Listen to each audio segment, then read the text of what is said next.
Hello and welcome to Decorating Pages. I am your host, Kim Wannop. How's it going?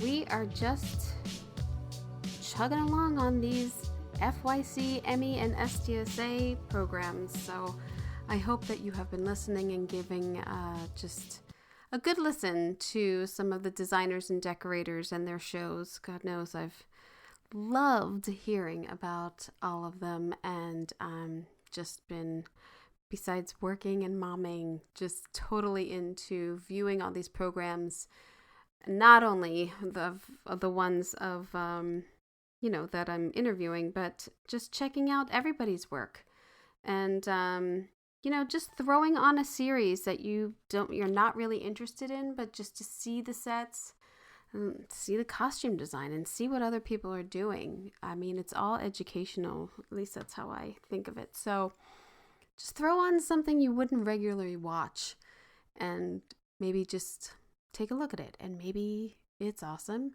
and maybe it's not, but then you know. So there you go. Today is awesome. Sorry, fan favorite here.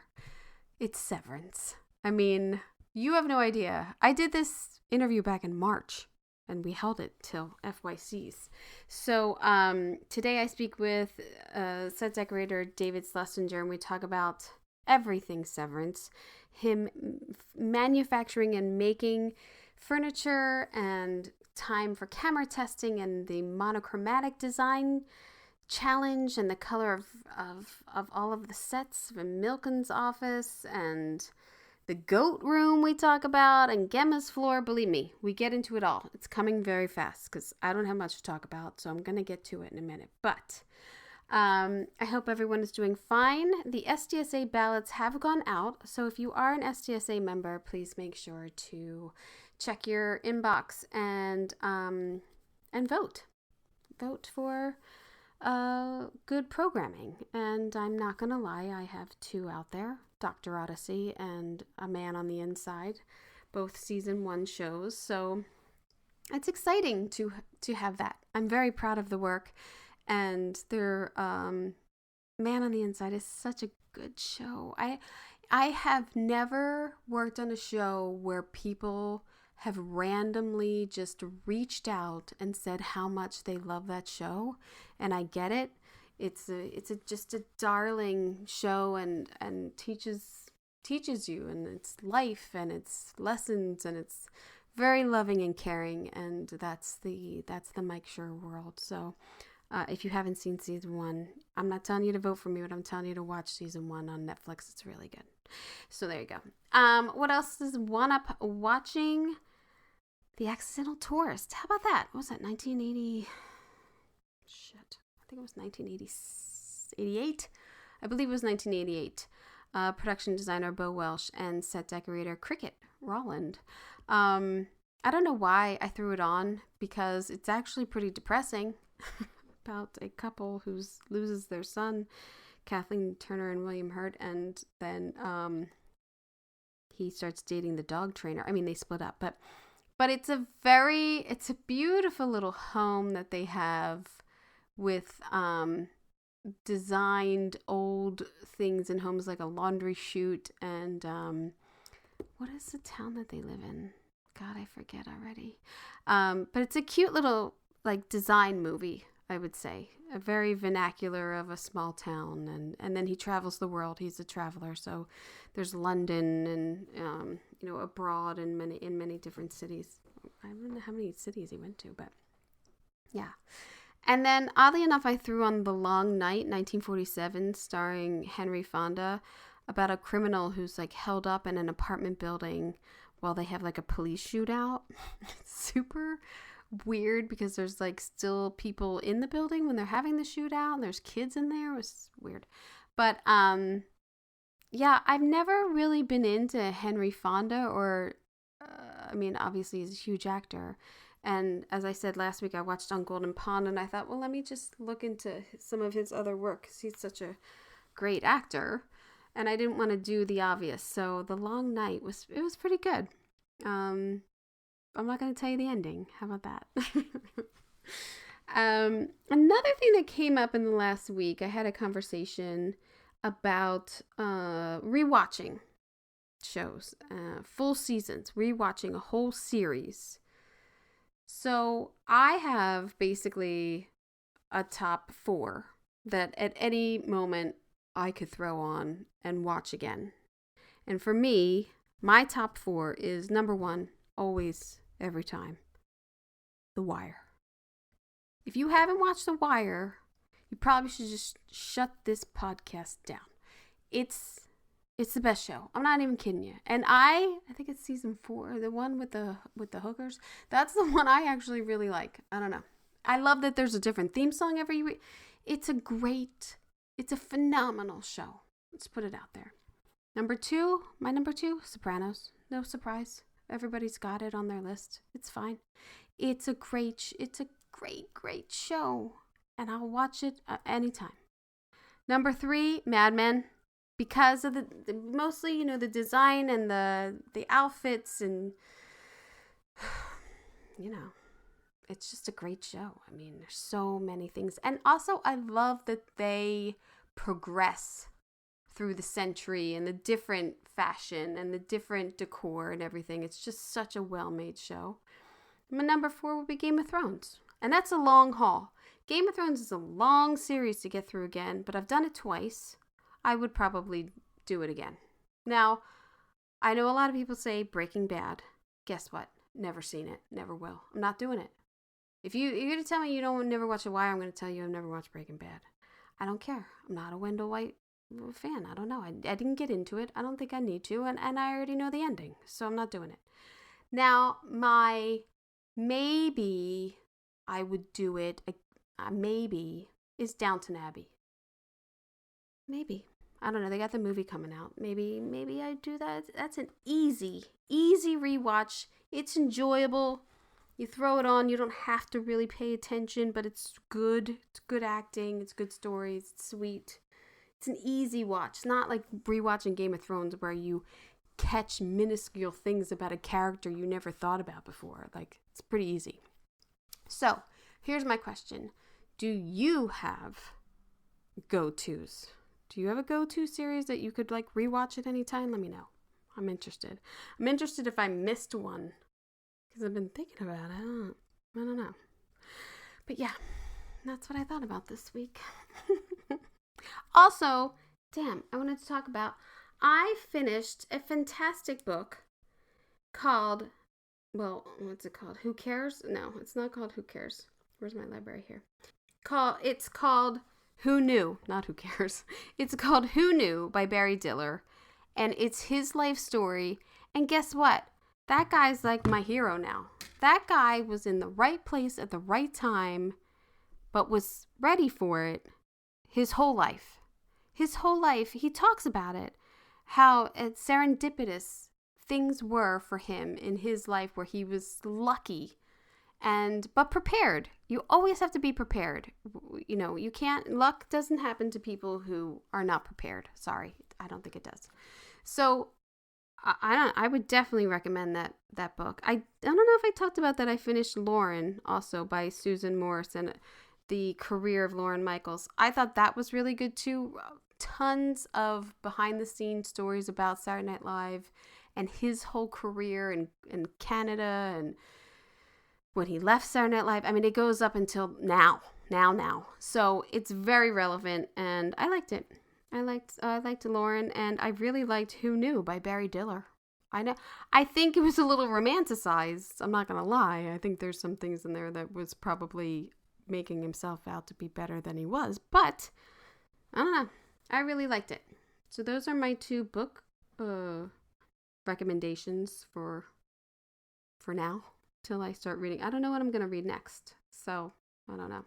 But let's just get to this episode because it's awesome. And I've held it for so long. The YouTube video is out. You can look at all of the sets that we're talking about on YouTube. There'll be clips running on TikTok and Instagram. But you can watch the full video of this interview on the YouTube channel, Decorating Pages. So, geek out with me. Joining me is the insanely talented set decorator David Schlesinger, who is the second season. I can't even talk. The second season of Severance is fantastic. I mean, both design seasons are great. but we really get into the minutia of his decorating choices, the fabrications from a resin table to the tents to the vending machines. We talk about as I said, we talk about the goat room. It blew my mind. When he told me how they did that, it blew my mind. Maybe I'm not that smart, but it blew my mind. But the visual tones that were created, everyone, so many articles about the design of this show, and I was just so happy to speak to him about it and really just learn from the process of making Severance happen. So this interview does not disappoint, that's all I'm going to say. So I hope you enjoy. Asking me to do this is exciting. But it's so great to talk to another decorator because. Oh well. Nope. You. No one. Work with that. What we do. Nobody knows the pain that we go through. Oh my god. The heartache. I love it. I have to start out with, there are so many articles and so much attention that's been given to the design and the decor. Like, I applaud you guys and the writers and the producers for allowing that to be such an impact in the story. So, and that brings attention to our craft. So thank you for being so spectacular at it. I mean, great compliment. it's, I mean, the sets on Severance, they're a character within themselves, Yeah. and our producers recognize that, so we get the support that we need to make the sets amazing. And it's other projects, it's not always that way. No. That it's that sometimes they don't recognize. Producer doesn't really recognize the value of the visuals of the show, and nothing could be further from the truth. Yeah. It's really a critical part of the show, and I gotta give a hand. Jeremy Hindle, our production designer, is a genius in many ways, but one of the things that is he really great at is just getting us the time that we need and getting the support we need, and getting the schedules we need. If the ADs come out with a schedule that's not really something that works for us, he will fight for it and get the time that we need. And that's really one of the reasons our sets are so successful. That's so important. It's really time. I mean, time, money, and making it good. And you can pick two, really, is what we always say. But having the time, especially because in some of your sets, and I'm sure, and I'll ask you about this in a bit, the detail that they want in there, you have to have time to get those things. You can't just whip those up. So no, the other great thing about Severance in this the way that we work, because this all leads to it being different than all other shows, is again the time. We camera test so many things. Ben and Jess, our DP, they love to camera test, which means that just builds in time into our schedule because we always allow time to do the testing, and then we always want the sets ready, early, a bit ahead of time, so we can get in and make any adjustments and changes. So it's one of the great things. I mean, some of this is really hard, but it's not hard in the sense of we're never scrambling. Okay. And I've worked really hard with my team to make sure that we're not scrambling, so everything is a thought out choice, and we have the time to do it. I'm not in line at Target at 10 p.m. loading up a cart. Now I've done that on many shows, but well, let me ask you, were you in line at Target? Oops, on I started at the bottom. Now you're gonna see everything I'm gonna ask about. Oh boy, here we go. I'm at the bottom. Were you at Target for this one? Were you at Target for Knives Out? Because the layering, because I wanted to stop at the opposite look of Severance would be the layered and just character driven of these sets that you have done recently, and like Knives Out and Spaceman. I mean, This set alone is So yeah, my God. So Knives Out is pretty much in my wheelhouse of the types of sets that I yeah, feel I'm really John good at Wick and I and enjoy doing. You know, I like layers and detailed stuff. So uh, the process for like Knives Out and Severance and John Wick and whatever job I'm on, the process is for me is always kind of the same. You have a set of skills as a set decorator. You apply it to many different things. So I don't have a specialty. And the process for me always starts with a lot of research, a lot of visual research, and the point of that research is so I can kind of figure out where the set's going and how to proceed with it and how to start shopping for it, and B, to make sure I'm on the same page with the production designer and then the director. So I'll do a lot of research. I'll pull together a lot of imagery, usually photographs, but paintings, art, whatever can come from a lot of different sources. I really do that almost sometimes before I'm even on the job. And then I'll sit with the production designer to make sure it's the best way for me to communicate is through images. We'll align ourselves on the same page. They'll show me what they've been doing, and it's always great when they pull out a piece of research that's a piece of research that I have. yeah, I know, wow, we're definitely on the same page. Um, and then we kind of develop a look, and then we'll present it to the director to make sure we're on the same page with the director, and then we kind of move full speed ahead. yeah. So Knives Out very different than Severance, but kind of in some ways the The same. process, yeah, process on every show is kind of the same, but it's Yeah, just big shows, little shows. Your process is kind of like how, and everybody's process is kind of the same, but everybody's different. What you start with and how you go through it, but we all have to. And the other thing too that I always say, like if you've ever been on a show and they don't do the meetings in the right order, it really throws you off. You're like, we're yeah. not doing it right. I need my concept here and I need my meeting here. Like, Um, I really, I try to get in really early with my research so I can kind of push my ideas. So Yeah. I'm not just, Yeah. being, I know I've been doing this a long time. So Yeah. now we have, a concept artist and it's always important for me to get them information before all of a sudden we have a concept of a set and it has nothing at all to do with what I'm thinking. And the designers always say, "Oh no, it doesn't really matter. That it's just an idea." But then the next thing you know, the director's like, "Well, where's that chair that was in Yeah. the, Yeah. So there was a couple points on Severance where I wouldn't say it threw a fit, but there was some art coming through, and it didn't really have anything to do with what I was thinking, and the designer hadn't seen any of it yet. It was just things that were percolating, and I was like, "No, you have to give me a couple days to get the set dressing, at least Yeah. what Give me we're time. thinking, so you can put it into the drawings." Yeah.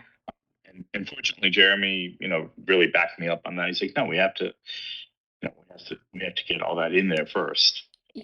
You have a wonderful website, I should say, at Thank you. dbschlesinger.com. It's really great to like look at all your set photos. You've fantastic set photos also, which I myself, some projects you get good ones and some you Yeah. don't, which is such a bummer, which is a bummer. I could talk to you about Damages, I think for an hour.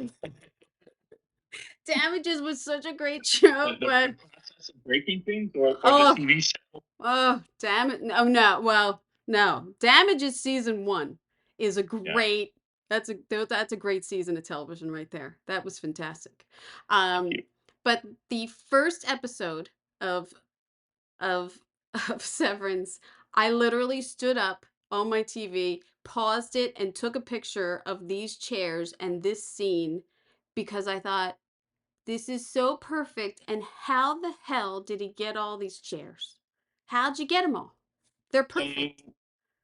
It's we just talked about the whole room because I love this set, and it's people aren't talking about it that much on the yeah. on all the design. Oh So my this god, I set love it. was at Bell Labs, which is the location we It's a shoot a lot of conference it. room. Yeah, the conference room.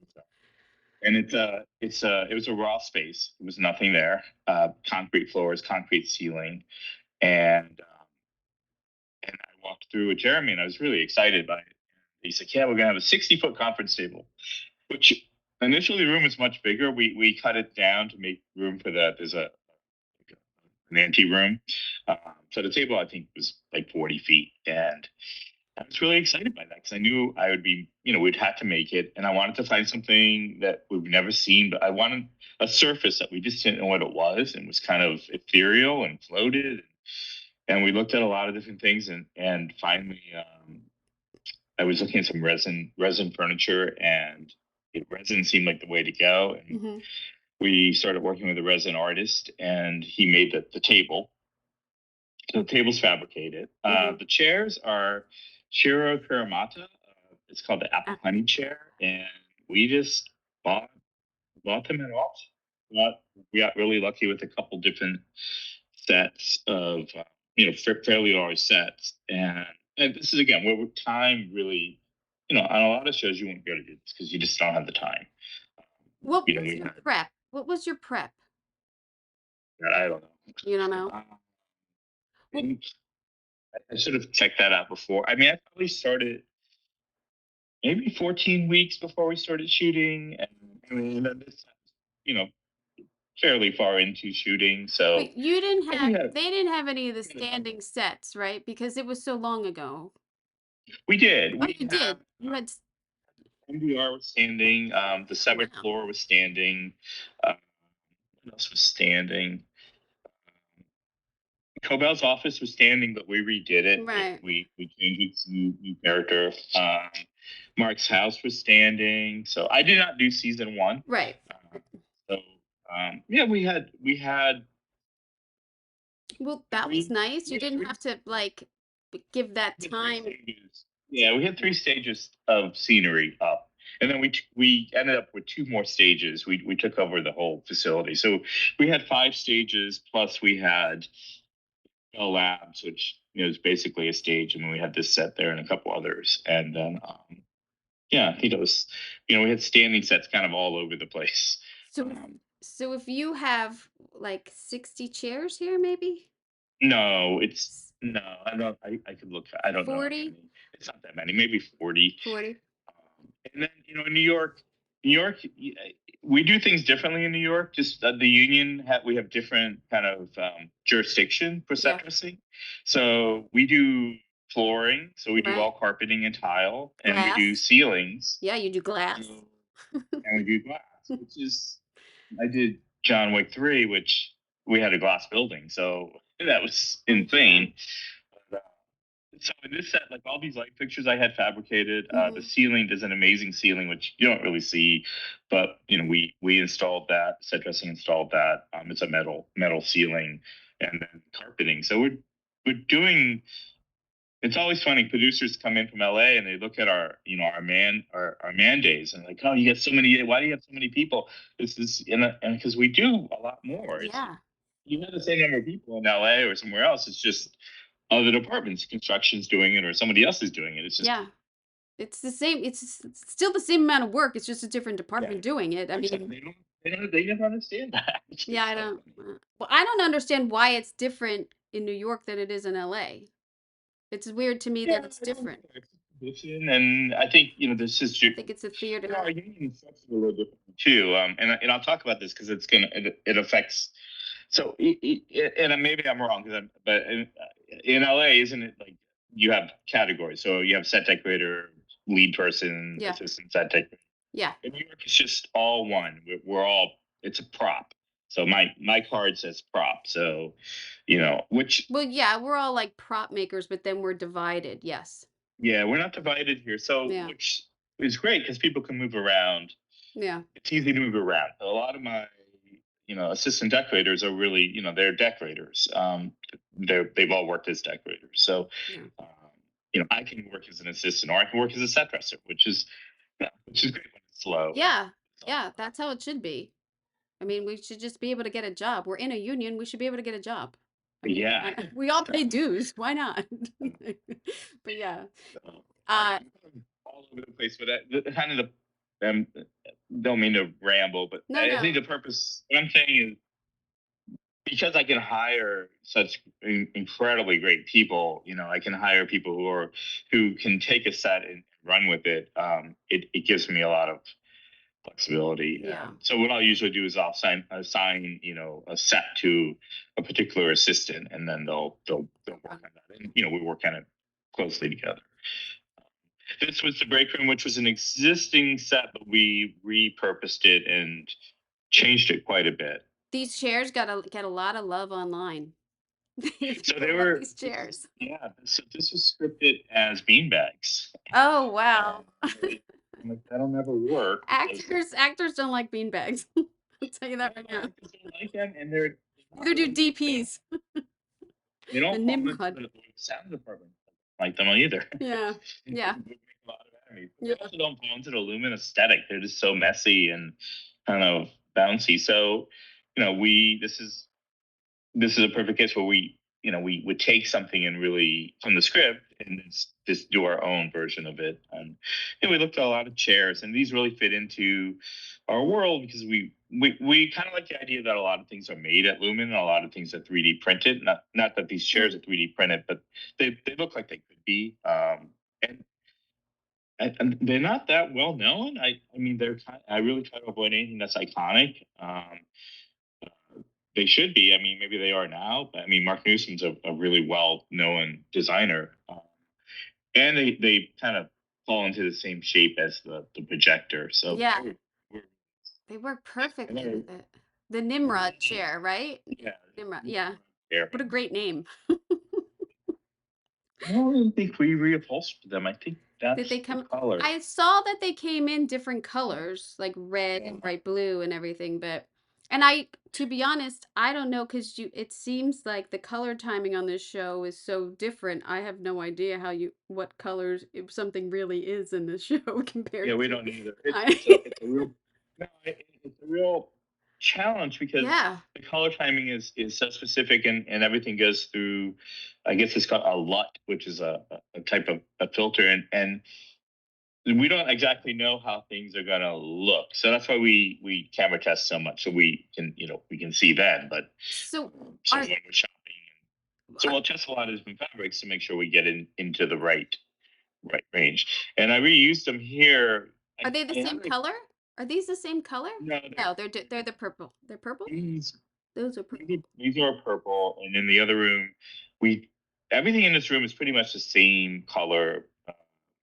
We dyed the carpet, we dyed the fabric, Mm, the chairs. It's all. There's another like the bench head in the other part of the room. So we dyed it all to get to this color. It's like the meeting room, the like And the this is the Audi visitation room, visitation. which was the security room in the first Mm. uh, season. There's there's something to me too that takes a little bit in the design of it that seems sometimes very like Star Wars to me. And this is one of the rooms that reminds me like the repetition of like your the grates on the wall on the ceilings or the walls or like the lights in here like I'm always like, "Oh, are they on a spaceship Hmm. sometimes?" Like I get that vibe sometimes. Yeah, I really like. this is the only room I can fill that in, but yeah, maybe I don't know. Uh, that wasn't something we had. That wasn't in our lexicon. Or I like it. I love all the monochromatics in the rooms. yeah, we really played with that a lot. We did that here. We did that even in the Audi world. The drippy potting in Salt Snack was Yeah, monochromatic. I mean, anywhere we could do that, we did it. We did a lot. I love just having one or two colors. Milchek's the management office, the back room, which is a new this one. set, uh, is pretty monochromatic. Yeah, it. We the joke is like I powder coat everything. So it's like all the shelving in his office the back room is powder coated. And anything metal, I end up powder coating so we can control the color. And my set dressing team would still will make fun of me. In I want to go to this for 1 second because I seem to be always on a lot of shows that use a lot of podiums. We made it. You made it. Unbelievable.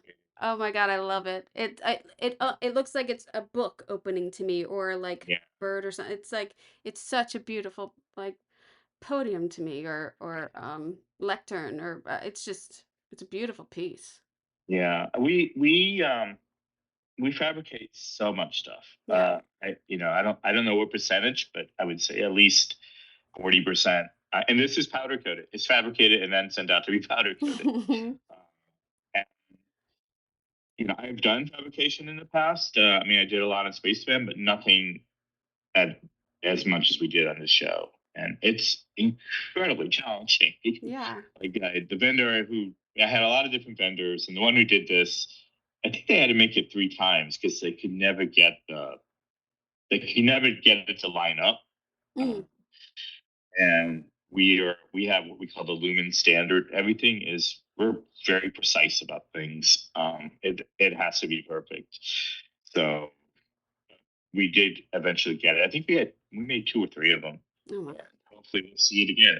I like the idea of repeating things. That's why I use the chairs both in the break room and out of visitation. It's in a corporate environment, you've Yeah. seen the same thing before. Yeah. So there's a great folding chair we have from Cappellini, which we ended up not seeing a lot of. We used them for the funeral in this room. We probably bought like 20 of those, and they were also powder coated, and we would use those. I think I have a picture of those. I don't think I have a picture of those. Yeah, Oh wait, you they can show up kind of. every now and Oh, you can kind of see it in that one.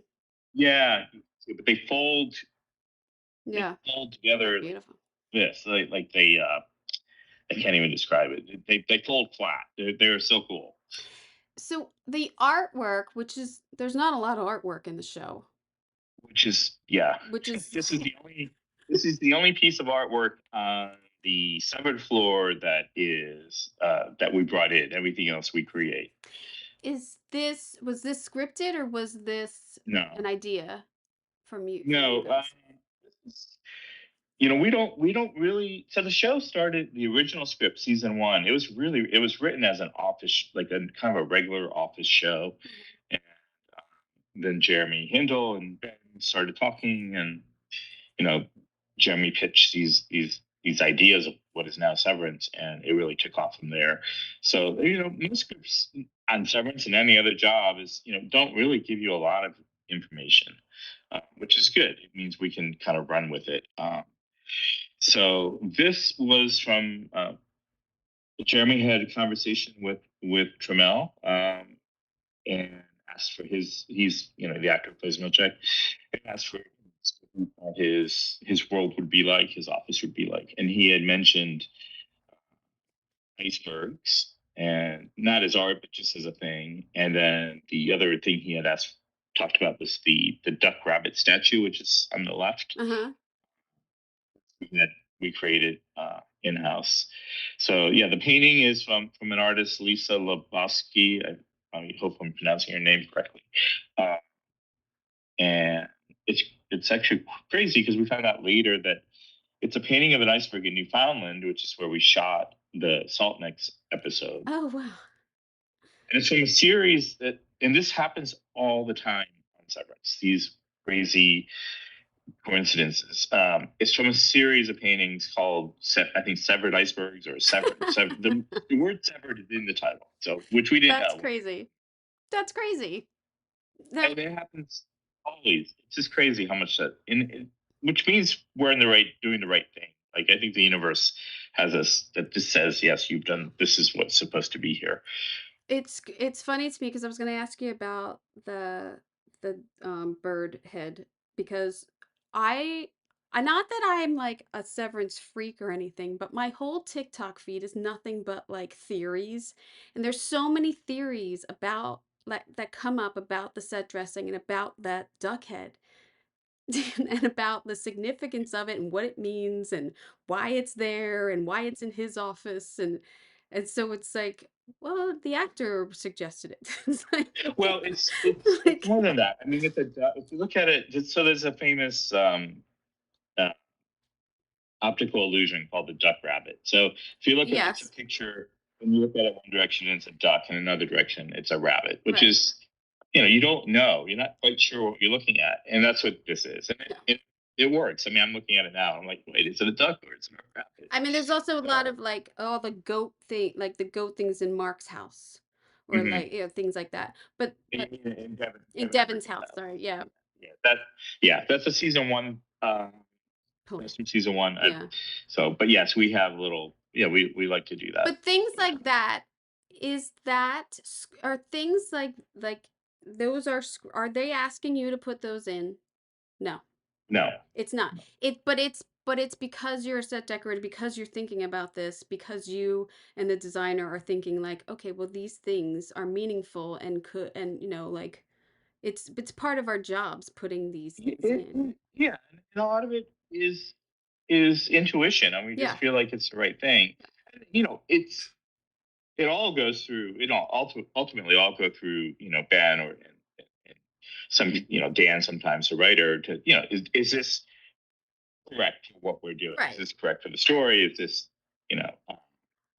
But yeah, it's what we do. We, as a decorator and as a designer, we want to enhance the story through the environment. I've definitely put things on the set thinking like, oh, this is clever, and then like Mike Schur like walking through and being like, that's a little too on the nose for me, like, you know what I mean, and being like, okay, yeah, I thought I'd try it, and it's like, I like that you did that, but little too much or something, like, Yeah, that definitely happens. yeah, I do that.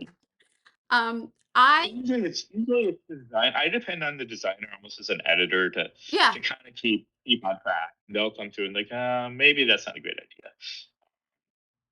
And this is what Milchek's office might have been my first set on Severance, and I remember we dressed it, and I walked through it with the designer, and he was like, "Oh, this is great, it's perfect." And we walked through with Ben, and he took away about half of the stuff. Like, as you see, it wasn't as heavy as Knives Out. well, that's what I was gonna say. Is it hard for you? Because it's hard for me. Yeah, it is hard. It's It's hard really for hard. me when they come, because I know, like, if they said in the set like it's minimally dressed and you dressed it minimally, and then you're saying they came in and they took out 50%, it kills me, because then I look at that and then I watch it and I think that's perfect, but you dressed it and you thought it was perfect, so That's probably what happened. it kills me because I've had it done too, where it's like it was perfect how I had it and now you took it out and no one's gonna And you have know. like the most perfect painting dress on the desk, and like, no. And I remember when I walked through with Ben, he was like carrying, he had like this armful of stuff, and I was like, oh, it was like my first time going through a set with him. I was like, oh, this is heartbreaking, but I'm so happy with how it is and how Yeah, it turned out. it's It's hard. amazing, and it also was a good education for me and Severance, and kind of the look of what we do and how it works. So it totally the right way, and yeah. I really, I really appreciate the scale of the art. Like, that's a choice. Yeah, well, yeah, that was a Ben choice. Mm. We and Jeremy, we tested a lot. We printed this. We probably printed half a dozen of them at different sizes, and I love the size we ended up with. Yeah. It's like Yeah. the iceberg above its head, Yes. and the negative space around it, and the blue. That blue is just Ugh, amazing behind him. so great. It's so great. It really, I could stare at that and think like, oh my God, what's underneath it? Like, what's going on? It's so, Yeah. it's makes you think so much. It's so like in tide with the show. It's so perfect. I love it. Um, and then with artwork, these images are all made throughout the break rooms and everything that are so significant. And Yeah, we have a really great graphic designer, Tansy Michaud. She was on season one and season two, and she's amazing. And she has kind of a direct line with Dan Erickson, the writer, and Ben, and so she's often will just. And we trust her, and Jeremy trusts her so much that she just kind of she'll go back and forth with them, and ultimately it'll go through Jeremy, but she's great. yeah, all of the files and the performance reviews and everything are so the graphically brilliant, I must say. Yeah. Like it's just the way they're presented, like that pack of his performance review and like all of that, all of those props are really fantastic. Yeah. I mean, something I wanted to do is just reinforce the Lumen brand and the identity of the corporate identity, and that really happens with on the graphic side of things, and then in the the design, the furniture choices, the colors, the things we do, really all to uh, reinforce the brand identity, and I think season one was great, and season two it just got stronger, Yeah, especially with graphics. yeah. It's wonderful. This had to be fun. Oh my god, The goat room. this is the first. This is the first. Well, the vending machine. The No, vending machine. Well, maybe you should ask me about the vending machine. well, yeah. I mean, the vending machine Door and the was, the chairs and the desk, but the goats. I mean, and that big vent on the wall to me is perfect. Even it's the same vent. Yeah, it's the same vertical. vent that we have in MDR. So You know, it's a repeat. It's we made it, but it's this is a it's repeat. it's just a repeat of that. Yeah, there's a lot going on here. So this was the first set we did on location for season two, and we shot it on a golf course, um, and it's in a giant tent. So we found a location on a golf course. There's a giant tent that we used to support all the lighting, and then they built I don't know, maybe 30 or 40 feet of wall. I'm not sure. They built a sectional wall, and then they repeated it in post, digitally. Uh, but for me, the desk is, and the chairs they're sitting in are more of those folding chairs that Oh, I was talking about. So like anywhere we could use them, I would.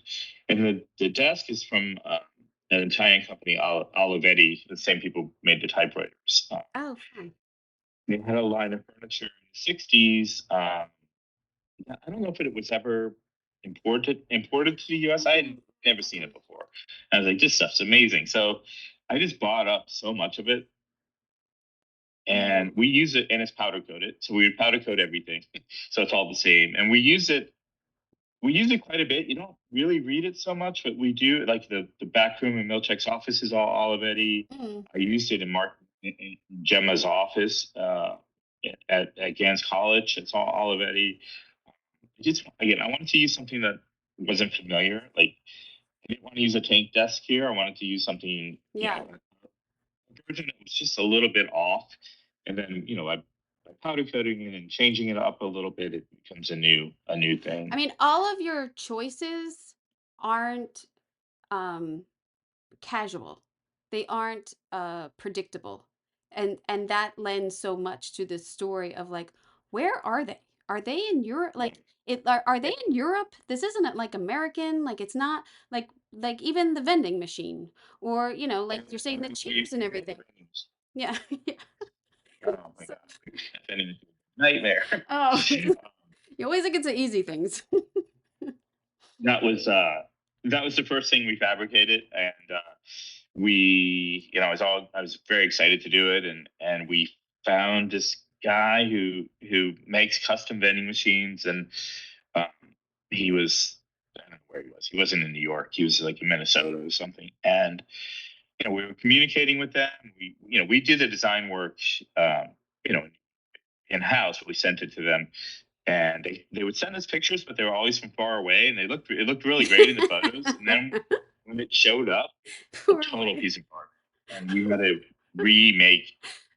We had to totally remake it. And I learned a lot about fabrication. I'm like, we got to stay on. You really got to stay on top of it, and watch it every step of the way. And so, but it turned out fantastic. But it was a nightmare. I Um, I hear you. You gotta stay. You're like, oh, the vending machine. That guy's got it. Yeah, that looks yeah, great. I'm not gonna think about it. And then you're like, oh my right. god, And it shows what now? What? At least, hopefully, it didn't show up last minute. At least you had some time. This was kind of last minute. Yeah, this is Yeah. this was all very last minute I because they fell behind, and then my lead person, Carrie Weeks, who's amazing, calls me and he's like, "Yeah, vending machine just showed up. They dropped it off, and he's like, "You might want to come take a look at it." Oh, yeah. He knew, but he didn't want to tell me. Those, you could hear it in their voice. Yeah, Yeah, yeah, yeah. you might want to come down here. Yeah. When you just said that you built this whole set on a golf course, my mind kind of exploded because I thought you built the whole room. I was like, wow, Greens really had fun with this. Like, that's Yeah. pretty smart because I wouldn't have thought of it. I would have That thought was you just built the whole. Jeremy. He's like he knew that we would never be able to create this with greens, and have it just so Yeah, real. real. And he wanted something massive. Yeah, And it's a huge, huge hills and sets and yeah, yeah, genius. That is genius. it has to be below MDR. So the column connects to the MDR desk up top, and then we have a scene in episode 7 where the camera goes through the column. Right. Oh, right. Um, and then the whole episode with Gemma and her world, her floor. I mean, we could talk about that forever, but the Oh my god, it's episode 7 oh, is oh my God. amazing. Oh, how Jess Lagagne, who was usually our DP, was the director on it. And yeah, what a she fantastic job just she did. Fantastic. incredible. I loved working with her, and this is an entire stage of scenery. We built all the hallways, and all the rooms. Her whole floor. This is I mean, yeah, every crazy. room she goes in is such a traumatic experience, but it's the design of it is so simplistic but so meaningful. Like the stereo on the wall, and she has, I mean, the sad little table she has over there, and she only has a little kid. Like it's so sad. It's so sad. Yeah, it's like a prison basically. Yeah, It's a lumen prison cell, and everything is very purposeful. So yeah. we built the furniture. These two pieces we built, Mm.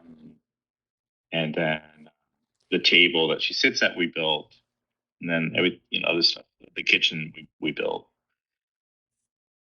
This is a saddest scene. Everything. So when you gather that this is the Christmas scene where she's writing the thank yous with her left hand. Mhm. So is it you and I'm gonna say is it Jeremy, the designer, right? Jeremy is it? Yeah. Jeremy Handel. I got his name wrong. But is it you and Jeremy who said like it's this like green color or was it scripted? Because the green to me is such a like ugh, such a downer. And It she's was. in the red. I mean, It wasn't scripted. It fell into the idea of these pretty much a monochromatic set.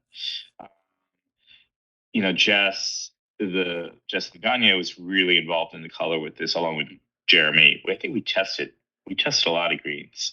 Uh, I think it's the sofa and chair are from from Czechoslovakia, or Janelle Marie, another one of our assistant decorators, found it. And so, it's just weird. I've never seen it before. I'm like, yeah. you gotta have it. And I think we took the color of the walls from the sofa. Mm. We kind of pulled it. And then the table she's sitting at, we had made it was the same artist, this guy Quincy Ellis, who made the conference room table, the boardroom table. Mm. So it is also resin. And yeah, God. I think what was scripted, it was all the gifts were supposed to be 3D printed, which at one point we thought about doing, and just just paint them. It would be a lot easier. We did 3D print the Christmas ornaments, which Oh, were really beautiful. yeah. And we were in Mark and Gemma's house. We use real ornaments. An actual ornament that. So we started with the ornaments at their house. We based that. That's what we based the 3D print on. But what I love is that's about how much tinsel my mom uses every year. So, my Yeah, we mom. almost weren't able to use tinsel. The health and safety was like, you can't use Really? tinsel. Oh my I'm gosh. like, You can still buy it on Amazon. there was meetings about it. There was like, what's the tinsel meeting? Oh my God. You have to put up signs that say, "Do not eat the tinsel, do not lick it," or I'm joking. We had these signs Oh on the my set. God.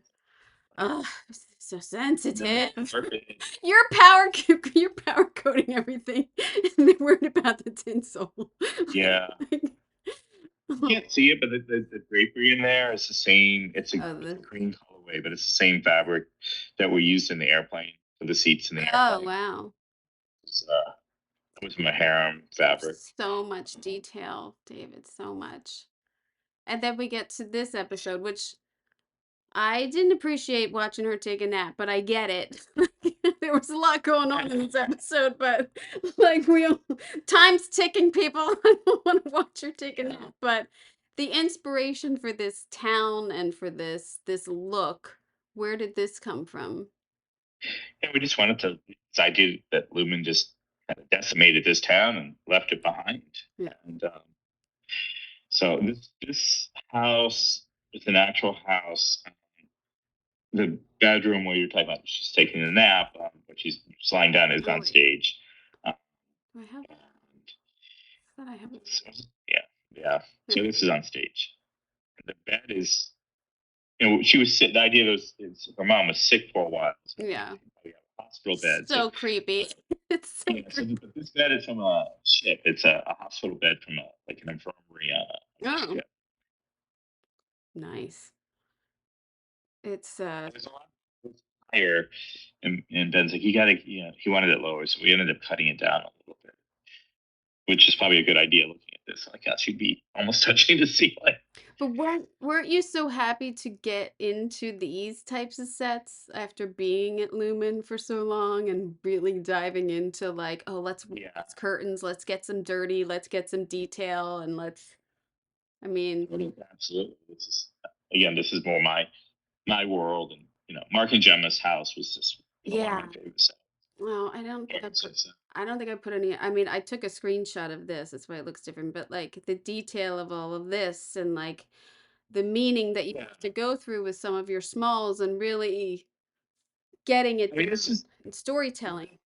yeah. I mean, we didn't really have much information other than you know it was an altar, and so we referenced back to season one, the Cobell's altar in season one. Like, I guess that Cobell was salvage.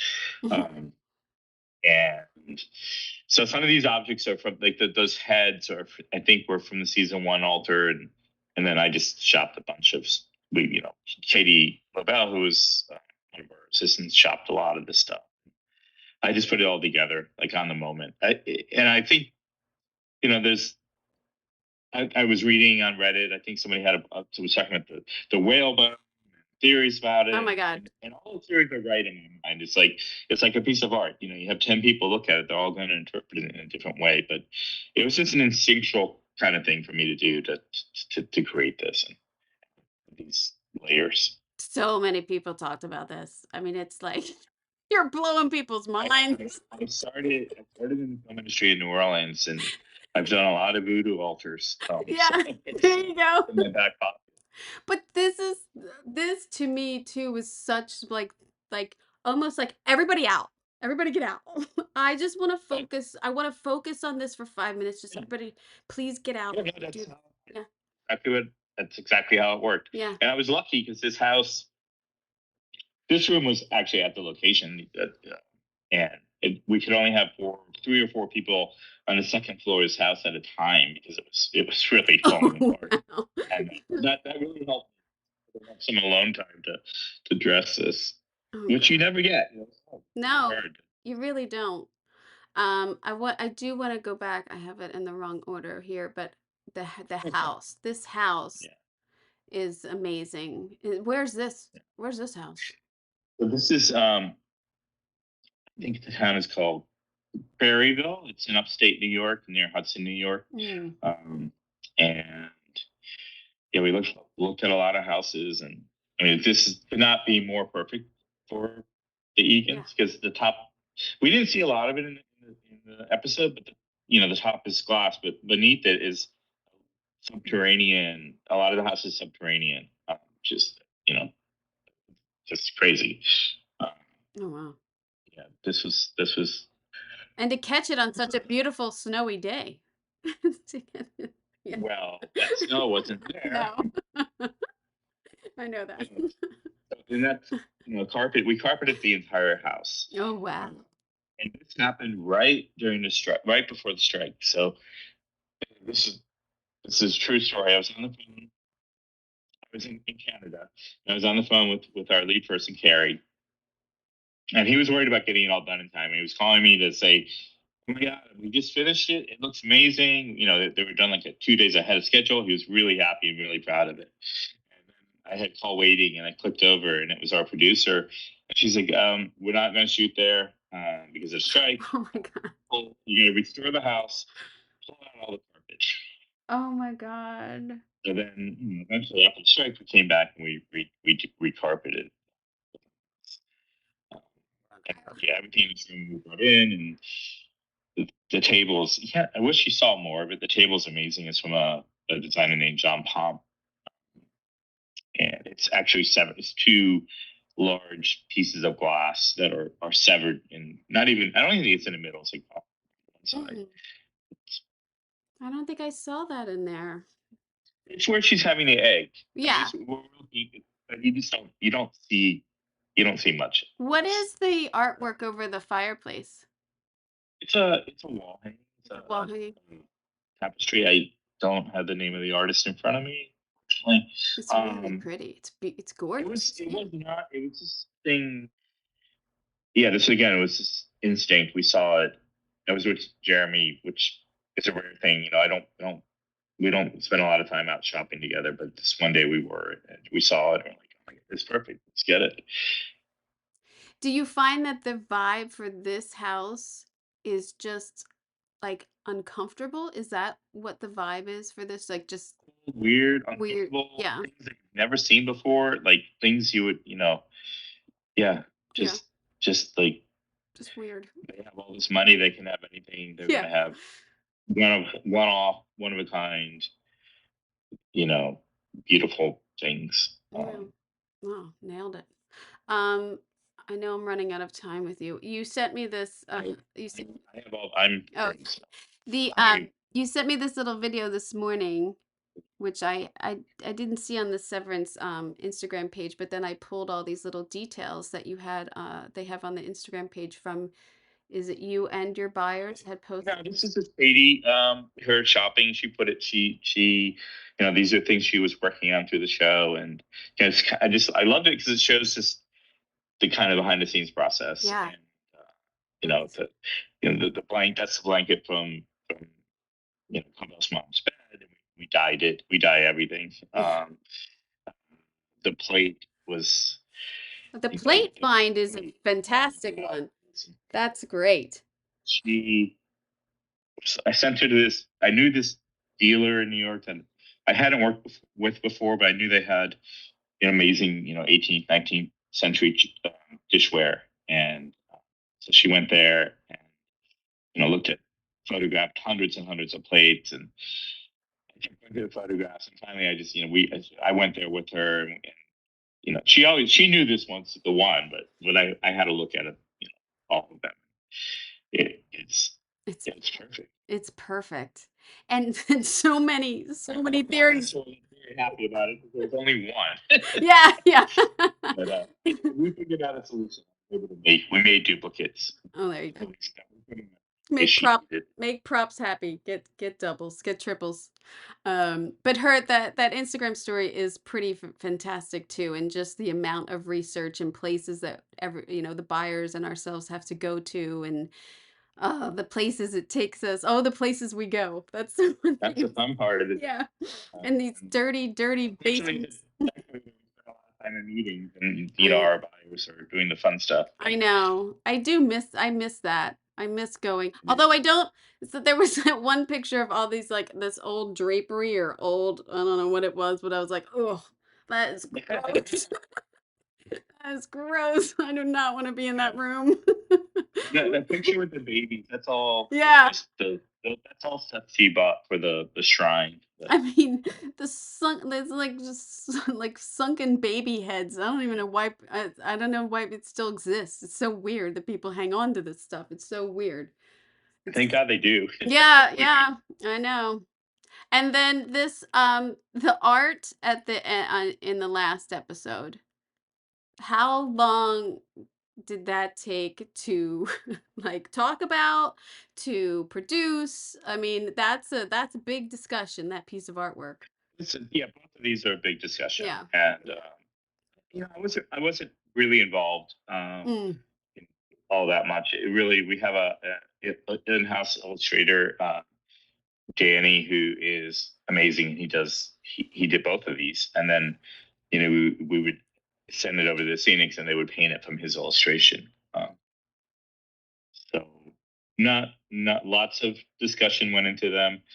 A lot of back and forth with Jeremy and Ben, and and here we go. Here we are. Yeah. It's I had to I stopped it when I was watching it just to look, and I mean they kept doing close-ups and everything, and then I don't know. I have so many questions about the piece of artwork of like, aren't you giving a lot away? And that's one, it's his innie and outie life. And like, it's like, and Yeah. I don't understand why, but yeah, it's a big piece of art. That's all I know to like get produced and get up there. And so I was just wondering about, oh, that's what I wanted to ask. Do you have, did they have all the scripts? Did you have or did you have like the first three and then you had the next six? Like When I first started, we did not. We had outlines. I mean, we had detailed outlines. So I we knew the sets that were coming up, so we could start thinking about it. And then, yeah, it wasn't. We weren't waiting on a script. It wasn't. I don't ever remember waiting on a script. We had information. We need it because we need so much time to get things done. yeah. And there's always things develop and change as you go down the road. Yeah. I would say I'm starting up a new show and we have all 8 scripts. Amazing. First time. I think it's the first time I've ever worked on a show. Yeah, It's amazing. I But sometimes a little bit more. We treat it a little bit more like a movie, yeah. in a way. Episodic is so. It's not. I wouldn't call it episodic. Episodic is so hard too. No, I mean I've you're done a lot. There's it's nothing harder. things like this, like I mean, there's like I have done episodic for FX and for Apple and Netflix. They're movies. They're 1 hour Yeah, movie. I mean, you did that's, the finale's an hour and a half. You did a full movie. I mean, you did, yeah, these aren't TV series. They're films. So it's yeah. it's it's an amazing We, amount of work. we Um, approach it that way, yeah, and that's a we standard. had we were in a production. We were in a production meeting, and I think we're trying to figure out the schedule. And our AD, one of our ADs, is like, we need more work in the squad room because we don't have a squad room. It's just like you do an episodic show like Damages, or you have your Yeah, permanent sets that you can always go back to and shoot 3 or 4 days, and it's there's a rhythm and formula to it where we don't have yeah. How was it? I'm assuming you had that little goat trap made at the that. end. We did. Yeah, We made the the goat trap, and we made the sink, and we made the gun. the gun hole, the holster. What a what a scene! What an episode! I mean, that finale was fantastic, I must say. The set dressers are happy that this ended up being done by. This is not real tile. We were going to do real tile at one point, Oh, which in New York would be set dressing. So they were happy that we did it scenically. so wait, you said it's not real tile, it's scenic done? Yeah, Hmm. yeah. The Yeah. construction department, CNC it, and then it would get scenic. Oh, nice. Yeah. Well, it looks great. I mean, it looks like reads as real That looks tile. great. Yeah, it looks great. Um, I think that's all I have picture-wise, but for the first time I put it out there on TikTok that I was going to have you on and I asked for questions. So I have a couple questions if you want to ask them. Okay. Um, what was the hardest set piece to source? I mean, I think it would be things that we fabricated. So Mm. probably the tents, just because they were so simple, but they ended up being so complicated because they really had to work and withstand the elements. And I mean, one night we had like 80 to 100 mile an hour winds all night.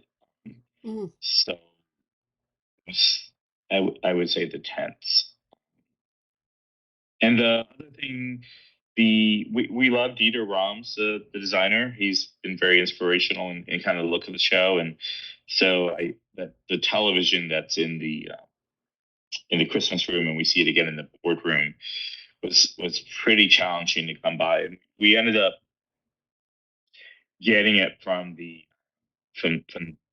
theater. They have an archive. Braun has an archive, and they lent it. It's on loan to Oh us. wow.